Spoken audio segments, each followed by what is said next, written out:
Assalamualaikum warahmatullahi wabarakatuh. Salam Pramuka. Dengan adanya pandemi ini membuat kita belum bisa bertatap muka di sekolah. Namun, seorang pramuka harus tetap bisa beradaptasi, harus bisa menyesuaikan diri dengan segala keadaan apapun. Maka dari itu, di video kali ini kakak akan membahas tentang materi pramuka, mulai dari kode kehormatan pramuka. Apa itu? Kode kehormatan adalah suatu norma atau nilai-nilai luhur yang terkandung dalam kehidupan para anggota gerakan pramuka yang merupakan standar atau tingkah laku anggota gerakan pramuka. Nah, isi dari kode kehormatan tersebut merupakan Trisatya dan Dasadharma. Pada minggu kali ini, kita akan membahas tentang Trisatya. Gerakan kepanduan memiliki prinsip-prinsip sebagai berikut. Yang pertama, kewajiban terhadap Tuhan, yaitu melaksanakan perintah dan larangannya, melaksanakan kewajibannya terhadap Tuhan. Lalu yang kedua, kewajiban terhadap sesama, itu seperti tolong-menolong, toleransi. Dan yang ketiga, kewajiban terhadap diri sendiri, yaitu kewajiban mengembangkan potensi yang diri kita miliki. Lalu, gerakan kepanduan itu harus berpedoman kepada Trisatya dan Dasadharma. Walaupun terkadang setiap negara satu dan negara lainnya itu memiliki diksi yang berbeda. Namun pada dasarnya Trisatya dan Dasadharma itu berprinsip pada premise and law yang disusun oleh Bapak Kepanduan Dunia, yaitu Bapak Baden-Powell. Nah, di sini kakak akan menjelaskan arti Trisatya, isinya dan maknanya.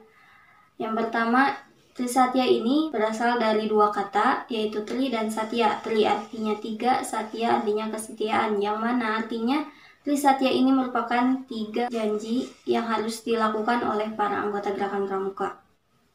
Adapun isi dari Trisatya ini yaitu Trisatya, demi kehormatanku, aku berjanji akan bersungguh-sungguh menjalankan kewajibanku terhadap Tuhan, Negara Kesatuan Republik Indonesia, dan mengamalkan Pancasila. Menolong sesama hidup, dan mempersiapkan diri membangun masyarakat, menepati Dasadharma. Nah, poin-poin tersebut ini merupakan tiga janji yang harus dilakukan oleh seluruh anggota gerakan pramuka. Yang membedakan antara pramuka penggalang adalah pada poin kedua itu menolong sesama hidup dan mempersiapkan diri. Sedangkan untuk pramuka pendega itu diganti dengan ikut serta, karena mulai dari penegak, apa yang kita pelajari tentang pramuka itu kita amalkan, kita langsung terjun kepada masyarakat. Sedangkan ketika kita penggalang, kita masih mempersiapkan diri. Lalu dari ketiga poin tersebut ada makna yang terkandung pada Trisatya tersebut. Di dalam Trisatya itu mengandung 6 kewajiban yang harus dilaksanakan oleh para anggota gerakan pramuka. Yang pertama yaitu menjalankan kewajiban terhadap Tuhan Yang Maha Esa dengan menjalankan seluruh perintahnya dan menjauhi segala larangannya. Contohnya seperti melakukan ibadah yang diperintah dan menjauhi seluruh perbuatan-perbuatan yang dilarang oleh Tuhan Yang Maha Esa. Lalu kewajiban yang kedua yaitu menjalankan kewajiban terhadap Negara Kesatuan Republik Indonesia. Kewajiban ini bisa dilakukan dengan cara mencintai tanah air dan negara. Salah satu yang bisa kita lakukan yaitu mengamankan negara. Maksud mengamankan negara di sini kalian bisa lakukan dengan cara tidak berbuat masalah, tidak melakukan tindak kejahatan. Lalu yang kedua itu bisa kita lakukan dengan cara mematuhi aturan-aturan negara. Lalu kewajiban yang ketiga adalah kewajiban terhadap Pancasila, yaitu dengan melaksanakan isi dari Pancasila. Contohnya yaitu seperti kita menjalankan kewajiban terhadap Tuhan, itu juga masuk kepada Pancasila. Lalu menyelesaikan masalah dengan cara musyawarah, lalu berbuat adil terhadap sesama, itu juga bisa disebut dengan mengamalkan isi Pancasila. Kewajiban yang keempat yaitu menjalani kewajiban terhadap sesama, yaitu dengan cara membantu, dengan cara menolong terhadap sesama. Contohnya seperti memupuk rasa toleransi. Toleransi di sini yaitu menghargai perbedaan, menghargai setiap orang yang tidak sama dengan kita, menghargai setiap orang yang kulturnya berbeda dengan kita. Lalu yang kedua dengan gotong royong. Gotong royong di sini bisa diartikan dengan kerjasama. Yang kelima yaitu menjalankan kewajiban terhadap masyarakat. Nah, kewajiban ini bisa kita lakukan dengan cara membantu masyarakat dan membuat sebuah kegiatan yang berguna untuk kebutuhan banyak orang, untuk kebutuhan masyarakat. Contohnya seperti kita membuat kegiatan yang bermanfaat bagi masyarakat. Kedua, kita juga bisa membantu keamanan dan ketentraman masyarakat di sekitar kita. Lalu yang terakhir yaitu menjalankan kewajiban terhadap dasa dharma. Nah, kewajiban di sini sangat jelas bahwa kita harus mengamalkan dan berpatokan terhadap dasa dharma dalam kehidupan kita sehari-hari. Nah, adik-adik, itulah kewajiban-kewajiban dari Trisatya Pramuka. Untuk video kali ini kakak cukupkan dan terima kasih atas perhatiannya. Sampai jumpa di video-video selanjutnya. Tetap belajar, tetap semangat, dan tetap jaga kesehatan. Cukup sekian dari kakak. Wassalamualaikum warahmatullahi wabarakatuh. Salam Pramuka. Halo, Assalamualaikum warahmatullahi wabarakatuh. Salam sejahtera. Saya sampaikan semoga kita semua berada dalam keadaan sehat walafiat dan tetap dalam lindungan Allah Subhanahu wa taala. Perkenalkan, nama saya Muhammad Makmur Salehudin. Saya bergabung di SMP Islam Al-Mustari sebagai pembina latih ekstrakurikuler PMR semenjak tahun 2017. Dan saya salah seorang anggota Korps Sukarela atau KSR atau relawan PMI Kota Bogor semenjak tahun 2009. PMR adalah salah satu organisasi ataupun wadah di bawah naungan PMI ataupun titipan dari PMI yang dititipkan pada sekolah-sekolah yang disiapkan untuk menjadi kader palang merah yang baik. Sehingga organisasi PMR ini ataupun eskul PMR ini kegiatannya cenderung pada bidang-bidang kemanusiaan. Dan yang paling penting yaitu salah satunya itu pertolongan pertama. Jadi anggota PMR ini diajarkan bagaimana bisa memberikan pertolongan pertama atau dulu kita katakan P3K, pertolongan pertama pada kecelakaan. Namun sekarang sudah dirubah menjadi pertolongan pertama, yang artinya pada kegiatan ini pertolongan pertama ini bisa kita berikan pada orang yang sakit, yang cedera maupun yang kecelakaan dimanapun, termasuk di lingkungan sekolah ataupun di jalan. Selain dari itu, PMR juga mengajarkan kegiatan-kegiatan aktivitas sosial yang lainnya, seperti hanya bakti sosial dan pelayanan kesehatan pada orang lain, pada teman-teman kita, pada orang-orang sekitar kita ataupun guru-guru kita. Itu beberapa kegiatan aktivitas PMR. Selain daripada itu pun, aktivitas PMR yang tidak kalah penting itu atraksi ataupun kegiatan yang lainnya seperti membuat tandu atau membawa pasien ke dalam tandu darurat. Kegiatan-kegiatan lainnya belajar tentang pendidikan remaja sebaya yang namanya KPRS. Bagaimana kita tahu kegiatan kita seperti di lingkungan sekolah, seperti pergaulan yang baik seperti apa, norma-norma sosial itu seperti apa, memilih teman yang baik seperti apa, itu tetap ada dibahas di PMR juga. Begitupun kegiatan lain seperti PHBS, perilaku hidup bersih dan sehat, itu kita ajarkan bagaimana mencuci tangan yang baik, bagaimana cara menjaga imunitas, dan bagaimana kita tahu kondisi tubuh kita apakah gemuk, kurus, dan lain sebagainya. Itu juga ada di PMR dan itu sudah bisa dipelajari oleh seluruh anggota PMR, sehingga PMR tidak dikatakan identik dengan pertolongan pertama saja, tapi kegiatan aktivitas sosial pun tetap kita ajarkan. Selain dari itu juga ada pelajaran ataupun materi donor darah, sehingga kita tahu golongan darah kita A, B, atau O, dan kegiatan aktivitas transfusi darah yang kita bisa pelajari itu tetap kita sampaikan pada seluruh anggota PMR, sehingga PMR tetap dibekali kegiatan ataupun materi-materi aktivitas sosial yang lainnya dan materi-materi kesehatan yang lainnya, tentunya pasti bermanfaat untuk kita semua. Sekali lagi jangan lupa untuk anggota PMR bergabung bersama PMR itu tidak kalah penting, pastinya akan memberikan manfaat kepada kita sendiri, khususnya umumnya kepada orang-orang sekitar kita, sehingga orang-orang sekitar kita pun bisa kita sampaikan ilmu yang bermanfaat dari PMR sendiri. Dan dari itu kita ketahui bahwa pada saat ini kita semua masih dalam keadaan pandemi atas wabahnya COVID-19 atau virus corona yang terjadi di Indonesia itu semenjak bulan Februari, akhir Februari yang lalu. Sehingga sampai saat ini pemerintah memutuskan untuk meniadakan proses kegiatan belajar mengajar secara langsung, dan itu berimbas pada kegiatan ataupun aktivitas ekstrakurikuler, sehingga beberapa sekolah memutuskan untuk melaksanakan kegiatan belajar mengajar dan kegiatan ekstrakurikuler secara online. Namun tidak apa, tetap kita semangat untuk belajar walaupun di rumah, tidak langsung ke sekolah, dan tetap jaga kesehatan. Dan ingat, selalu perhatikan protokol COVID-19, protokol kesehatan COVID-19. Di antaranya, jangan lupa pakai masker, apalagi kalau kita keluar rumah, jaga jarak aman, minimal 1 meter, dan jangan sampai bersentuhan dengan orang lain. Selalu mencuci tangan, terutama ketika kita sudah kontak ataupun bersentuhan dengan orang lain. Dan kalau tidak ada kebutuhan mendesak atau keperluan yang tidak penting, diusahakan tidak perlu keluar rumah, sehingga kita tidak kontak dengan orang lain.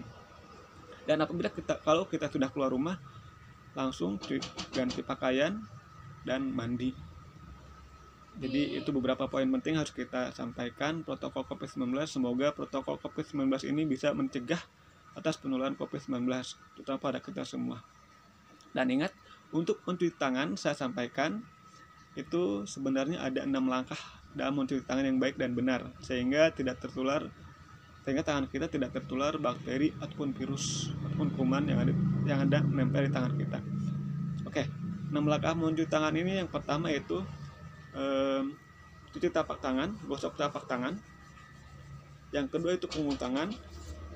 Yang ketiga itu sela-sela jari, seperti ini. Yang keempat yaitu ibu jari, gerakan seperti ini memutar. Yang kelima itu buku-buku jari.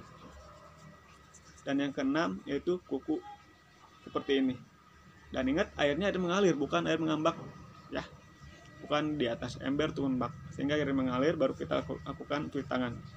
Syukur-syukur ditambah sabun juga supaya lebih safety, lebih higienis dan lebih bersih lagi. Oke, itu yang saya sampaikan. Dan jangan lupa, dimanapun tetap laksanakan mencuci tangan 6 langkah. Sampaikan ini kepada semua anggota keluarga kita dan orang-orang yang kita sayangi. Ilmu ini sangat bermanfaat juga untuk kita semua. Kalau teman-teman mau lebih detailnya, bisa kalian teman-teman cek ataupun bisa lihat di YouTube ataupun di searching, sehingga teman-teman bisa mempelajari ini dan bisa mempraktekannya di rumah ataupun dimanapun juga. Oke, terima kasih atas kesempatannya. Yaitu yang saya sampaikan. Sekali lagi, PMR adalah organisasi yang memperhatikan kesehatan dan juga pergaulan dan kehidupan yang baik, yang sebagaimana mestinya. Terima kasih atas kesempatannya. Akhir kata dari saya, wassalamualaikum warahmatullahi wabarakatuh. Aspesia.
Apa kabar semuanya?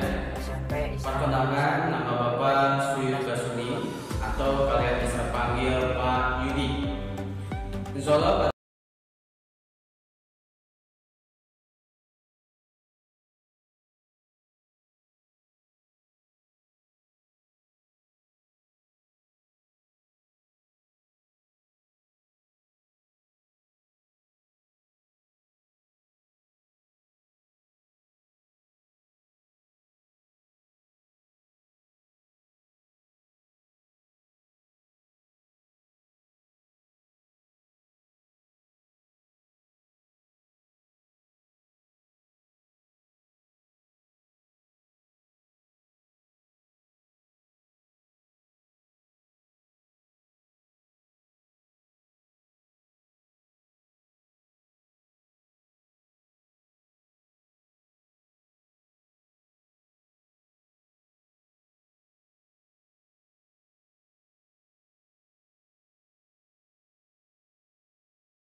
One, two, three, four. Assalamualaikum warahmatullahi wabarakatuh. Perkenalkan, nama saya F. Termuji, pelatih bola tangan di SMP Islam Al Mustari. Ya. Sebelumnya saya ingin mengucapkan salam olahraga. Semoga kita semua sehat selalu dan tentunya mudah-mudahan COVID-19 ini cepat diangkat oleh Allah Subhanahu wa taala supaya kita bisa beraktivitas normal kembali seperti biasanya.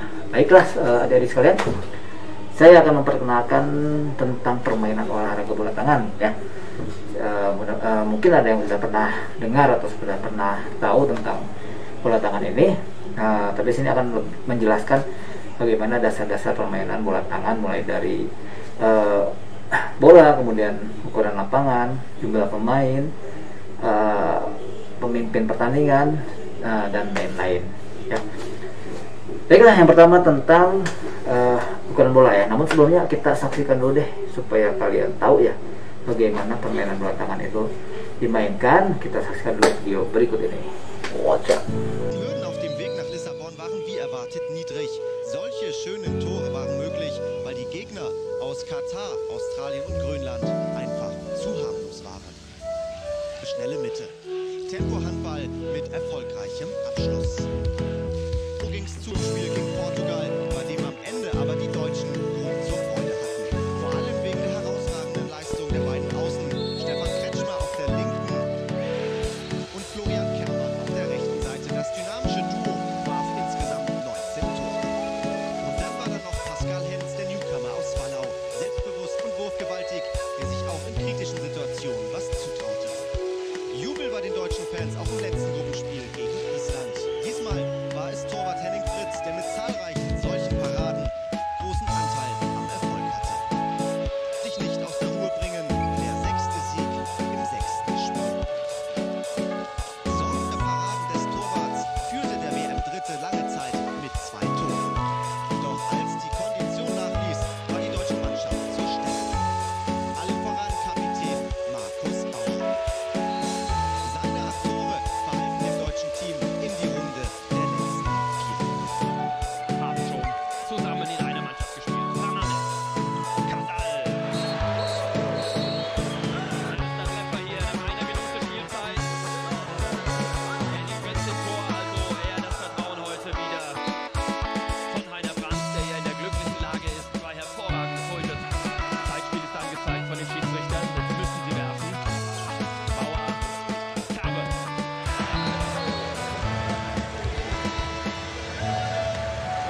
Terbelika. Auch einen mächtigen Wurf. Narciss. Glück gehabt. Pfosten. Gil. Henning Fritz. Gegenstoß.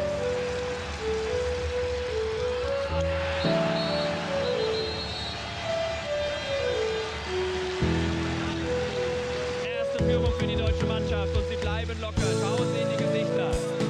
Das Selbstbewusstsein, das Selbstvertrauen in die eigene Stärke, in das eigene Können ist da, ist gewachsen. Hervorragend, dritte Parade von Henning Fritz, die diesen Gegenstoß ermöglicht. In Untertal also dieser Treffer. 5:4.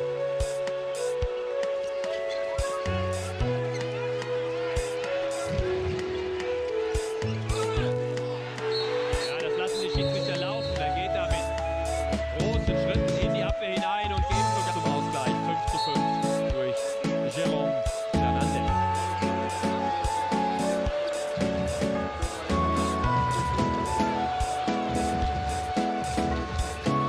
Deutsche Mannschaft mit Händen. Ja.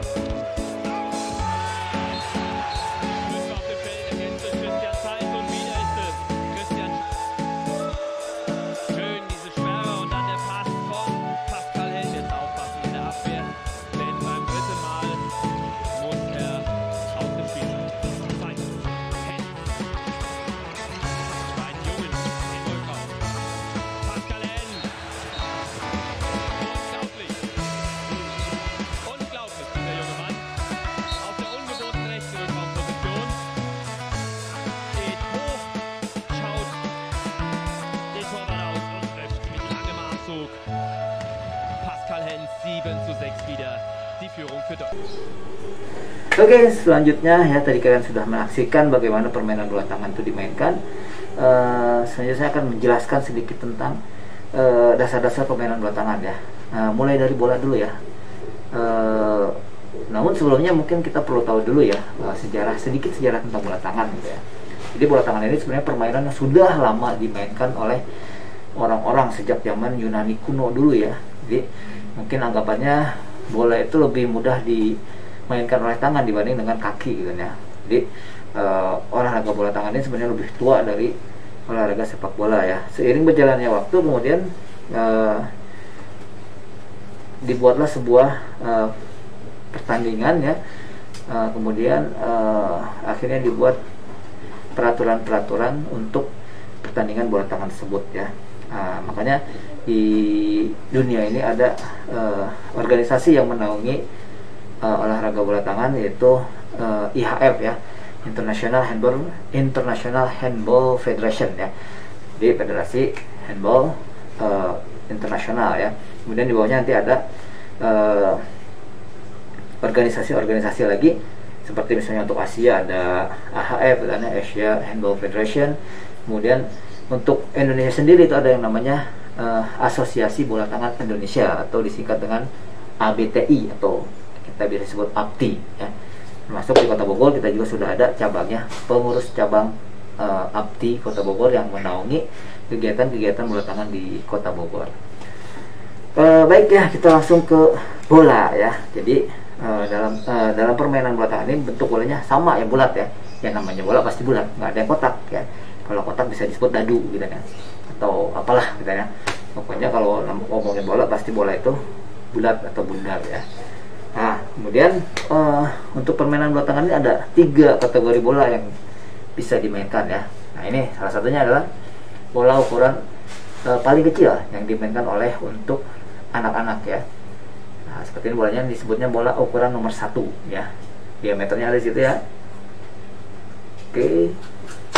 Selanjutnya bola nomor 2 ya. Nah, ini bola nomor 2 ya, biasanya dimainkan oleh untuk anak-anak remaja ya, dan dewasa perempuan ya. Oke. Di bolanya disebutnya bola nomor 2. Itu ada diameternya ya. Kemudian bola nomor 3. Nah, ini bola nomor 3 ya. Ini biasanya dimainkan oleh orang dewasa ya. Nah, jadi ukurannya lebih besar dan hanya dimainkan oleh pria dewasa. Kalau untuk perempuannya menggunakan nomor 2 tetap ya. Oke, itu adalah bola-bola yang digunakan untuk permainan bola tangan. Selanjutnya adalah lapangan ya. Untuk lapangan permainan bola tangan itu mirip dengan bola futsal ya, dengan permainan futsal ya, indoor dan bentuknya kotak ya. Untuk ukurannya panjang 20, lebarnya 40 ya, jadi 20 kali 40 ya. Nah, ini gambar lapangannya ya, bisa dilihat di situ. Yang membedakan adalah bentuk garis dari lapangan ya, antara futsal dengan bola tangan. Nanti saya akan jelaskan fungsi dari garis-garis yang ada di lapangan bola tangan ya. Oke, nah selanjutnya, nah ini yang mungkin sangat perlu kita pahami, yaitu adalah jumlah pemain ya. Untuk jumlah pemain di permainan bola tangan itu ada 14 orang ya, tapi sebenarnya yang bermain itu 7 orang, 7 bermain di lapangan, 7-nya lagi duduk di bangku cadangan atau di bench ya. Begitupun tim lawan ya, tim lawan pun sama, 7 pemain di lapangan dan 7 lagi duduk di bench ya. Nah, dari 7 orang pemain itu satunya sebagai penjaga gawang ya, kemudian yang 6-nya bertindak sebagai pemain ya. Dalam permainan olahraga bola tangan ini tidak ada yang namanya offset ya. Memang peraturannya sangat berbeda dengan futsal nanti ya. Dan kemudian permainannya menggunakan tangan ya, tidak menggunakan kaki. Justru kalau misalnya kena kaki itu namanya pelanggaran, sebaliknya dari futsal ya gitu.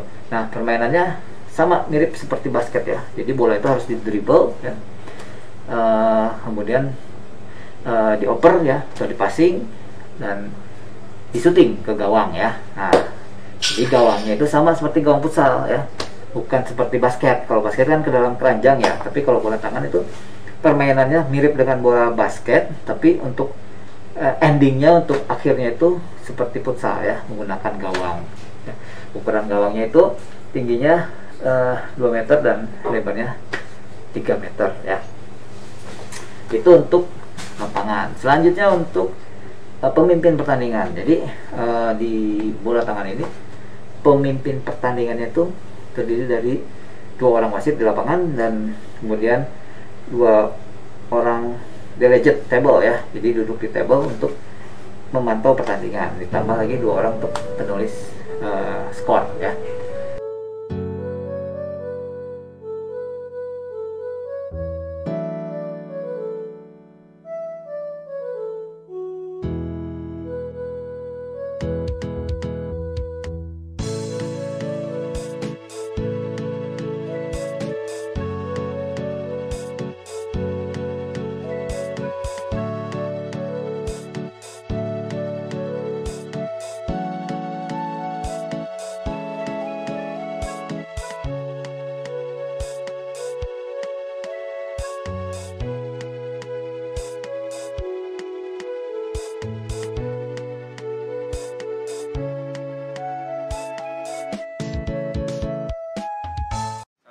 Warahmatullahi wabarakatuh. Salam olahraga.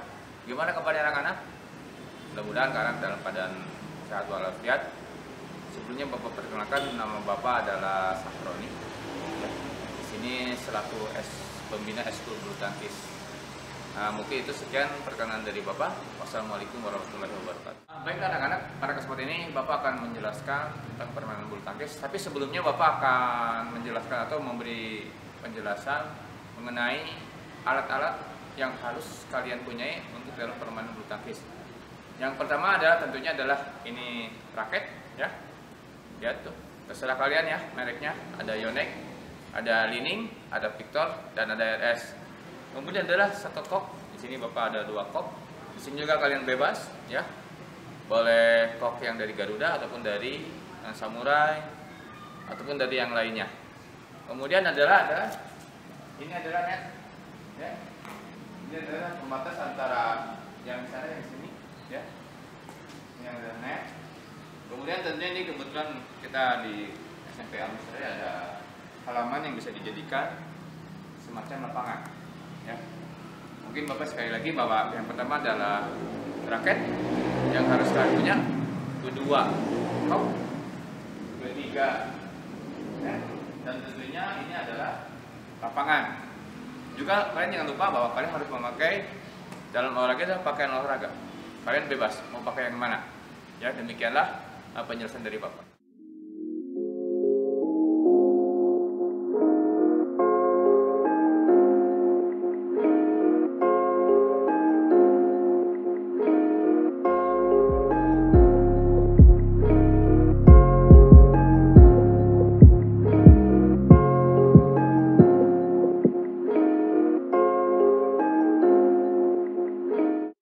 Demikianlah anak-anakku sekalian, perkataan dari Bapak, dan tadi sedikit Bapak sudah menjelaskan mengenai Eskul Bulu Tangkis.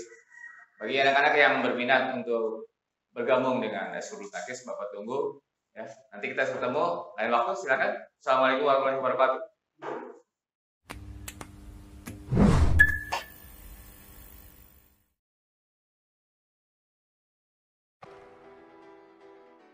Assalamualaikum warahmatullahi wabarakatuh. Berjumpa lagi dengan saya Bapak Nufais Masudi.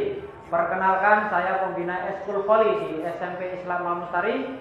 Nah, anak-anak, bagi yang mempunyai hobi dan ingin menyalurkan bakat kalian di bidang voli, silahkan langsung bergabung dengan kami.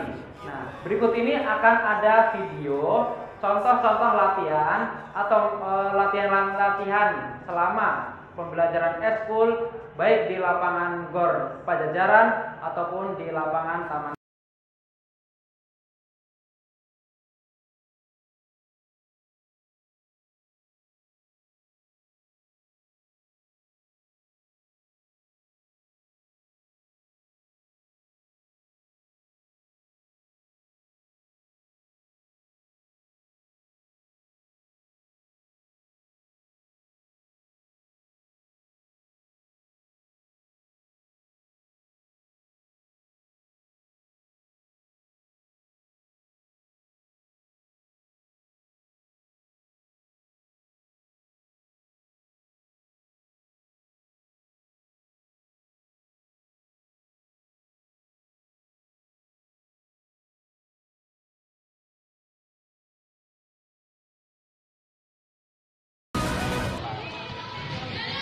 Apapun mereka bilang, tekadku takkan hilang. Jalanku masih panjang, garis akhir yang ku pandang. Apapun mereka bilang, tekadku takkan hilang. Jalanku masih panjang, garis akhir yang ku pandang. Apapun mereka bilang, tekadku takkan hilang. Jalanku masih panjang, garis akhir yang ku pandang. Dari awal pandang akhir, ku rombak takdir, kecilnya kemungkinan ku buat kocar kacir. Sejarah mulai saat ku langkahkan kaki ini. Cibiran tantangan, ku undang mari sini. Terseok mata kaki, tegar di mata hati. Lupakan kebiasaan buruk meratapi. Kantong kosong, ringankan gerak. Waktu kan mengisi pundi dengan emas perak. Rangkai kata bait per bait jadi genap. Angkat suara.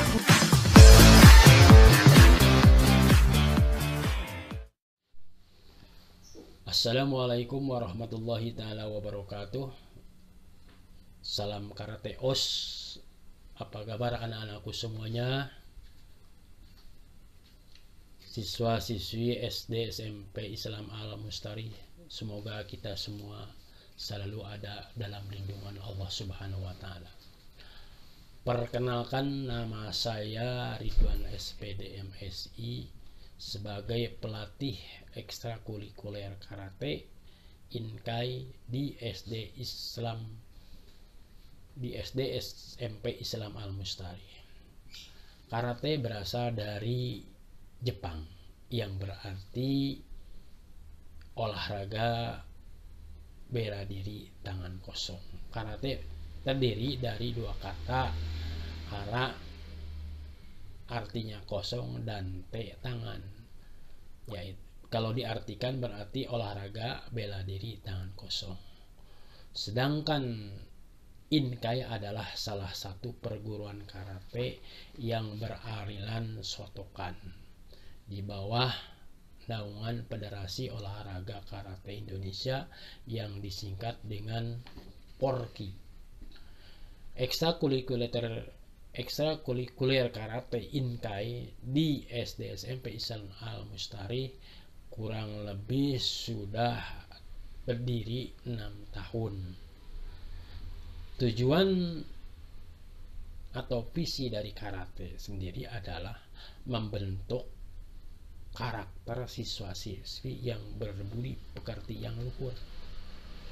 Yang keduanya mengembangkan minat bakat siswa-siswi di bidang bela diri. Di dalam karate itu kita belajar rendah hati, tidak sombong, ya. Jadi dalam karate itu dipelajari sumpah karate yang terdiri dari 5. 1. Sumpah karate. 1. Sanggup memelihara kepribadian. 2. Sanggup patuh pada kejujuran. 3. Sanggup mempertinggi prestasi. 4. Sanggup menjaga sopan santun. Dan yang kelima, sanggup menguasai diri. Mudah-mudahan dengan belajar karate ini kita menjadikan manusia-manusia yang berbudi pekerti yang luhur, tidak sombong, bisa menjaga diri kita sendiri dan orang lain. Itu. Di dalam karate dipelajari 3 hal, yaitu Kihon. Kihon itu terdiri dari gerakan dasar pukulan, tendangan, dan tangkisan. Yang kedua, kata. Kata ini rangkaian dari gerakan-gerakan dasar. Ada kata dasar yang tadi ada 5 kata dasar, dan yang keduanya kata lanjutan. Biasanya kata lanjutan itu dipakai dalam pertandingan. Dan yang ketiga, komite. Komite itu tangkis balas untuk dasar belajar perkelahian, untuk memperdalam teknik Kihon dan kata. Saya ucapkan selamat bergabung di Ekskul Karate Inkai SD SMP Islam Al Mustari. Semangat OS. Sementara itu yang bisa saya sampaikan, kurang lebihnya mohon maaf. Wassalamualaikum warahmatullahi taala wabarakatuh. Gitu. Assalamualaikum warahmatullahi wabarakatuh. Halo anak-anak, perkenalkan nama ibu adalah Ibu Imadina atau bisa kalian panggil dengan Ibu Ima. Ibu adalah pelatih dan pembina untuk tari saman. Ada yang tahu tari saman itu apa? Tari saman itu adalah tarian asli dari Aceh, di mana menggabungkan gerakan tangan, lalu iringan musik gendang, dan iringan suara dari syekh.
Nah, di sini yang mau bergabung dan ingin tahu lebih lanjut tentang tari saman, yuk gabung di Ekskul Tari Saman.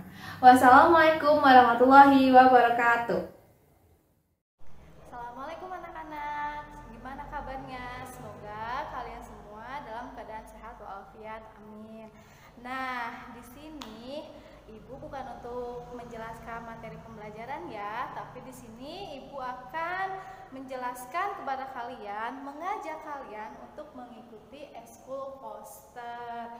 Nah, bagi kalian yang hobinya menggambar, mewarnai, suka dengan yang warna-warni apa bagaimana, yuk silakan daftar ke Ibu ikut ekskul poster. Nah, seperti yang kalian ketahui, ekskul poster ini sudah mengikuti beberapa lomba. Nah, nanti Ibu akan tampilkan beberapa foto lomba pada saat mengikuti ekskul poster. Selamat menyaksikan anak-anak.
My name is Lisnawati. I am the teacher of school. You know my school because I speak English. My school is English club. Do you like English? I hope you like English very much. Okay, English is very important in our country. Okay, if you enter to public place, you must be seen so many words in English. For example, enter, exit, in, out, and so on. Okay, if you interest in English, please come to my school. Okay, me ya, Bu Lisna, and my partner Mrs. Rahma, Bu Rahma ya, will lead you to communicate with English. Okay, please join to our school.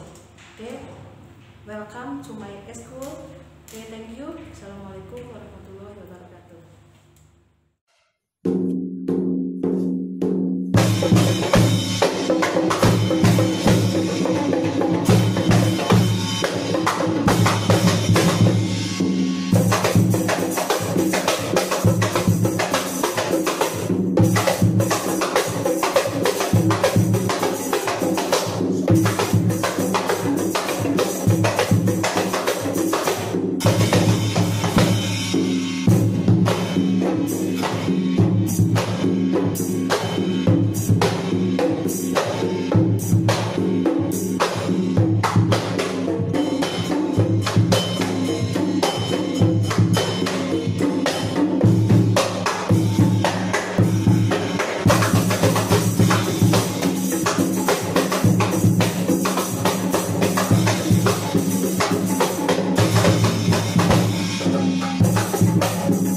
wabarakatuh. Halo sains muda, perkenalkan nama Bapak Tubagus Afali Dahru, akrab dipanggil TB. Nah, Bapak di sini sebagai pembina Eskul Science. Nah, apa aja sih kegiatan yang di Eskul Science ini? Eskul Science ini kita akan melakukan banyak eksperimen tentang entah itu fisika, entah itu biologi, entah itu kimia. Kita akan mempraktikkan teori-teori yang ada di buku untuk dilakukan eksperimen. Nah, kita akan banyak sekali menemukan beberapa penemuan-penemuan kecil ataupun eksperimen. Oke. Jadi jangan sampai dilewatkan. Teman-teman yang mau bergabung silahkan come to join us.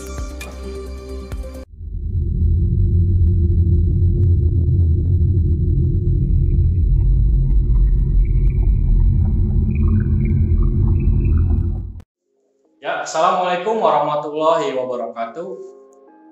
Perkenalkan ya, mungkin kalian masih belum tahu untuk yang kelas 7 mungkin ya. Untuk yang kelas 8, kelas 9 sudah bertemu dengan Bapak ya. Jadi untuk yang kelas 7, perkenalkan nama Bapak Bagus Triwijayanto ya. Biasa disebut atau dipanggil Bapak Bagus ya. Di sini kita ada program eskul baru ya, di mana eskul barunya ini yaitu eskul broadcasting. Mungkin kalian pernah dengar broadcasting ya. Ya, jadi biasanya untuk broadcasting ini biasanya kalian temukan nanti di jenjang pendidikan SMK.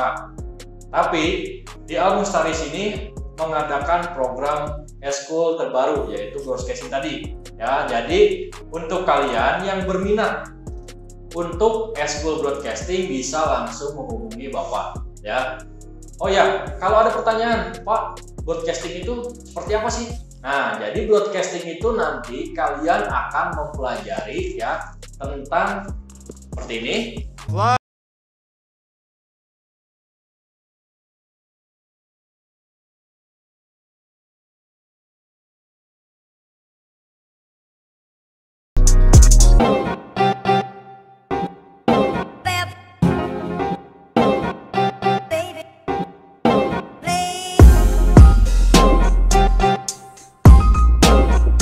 Dan juga ada seperti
scaled it down and repositioned it, duplicated that footage, flipped it vertically, repositioned it underneath, dropped the opacity, added a blur, and this created a reflection on the table.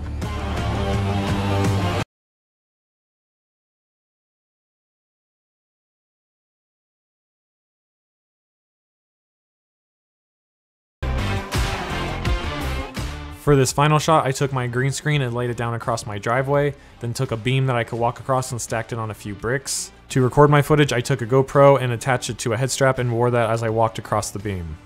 After I was done shooting that, I took the footage and brought it into After Effects and tracked it inside of Mocha. I tracked this log on the side of the frame that I was using to hold down the green screen.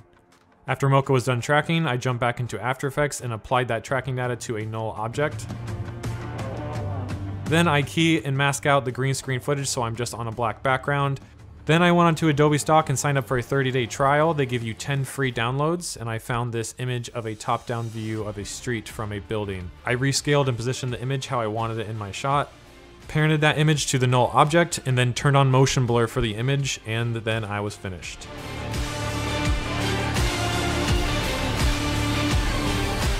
Jadi nanti kita akan mempelajari tentang 3 yang tadi sudah Bapak berikan lihat tayangannya ya. Nanti kita akan mempelajari tentang 3 itu di Eskul Broadcasting. Mungkin kalau misalkan ada yang masih bertanya-tanya, Eskul Broadcasting itu seperti apa sih Pak? Nanti bisa langsung tanyakan ya. Langsung personal chat ke Bapak. Nanti akan Bapak kasih nomor Bapak, atau bisa kalian langsung hubungi wali kelas untuk meminta nomor Bapak. Seperti itu ya. Nanti pada saat didata bisa didata oleh wali kelas kalau jika kalian nanti ingin mengikuti Eskul Broadcasting ini ya. Jadi sekian dari Bapak, cukup sampai di sini. Nanti kalau kalian berminat bisa bertemu di pertemuan selanjutnya ya. Mohon maaf bila ada kata-kata yang salah. Wassalamualaikum warahmatullahi wabarakatuh.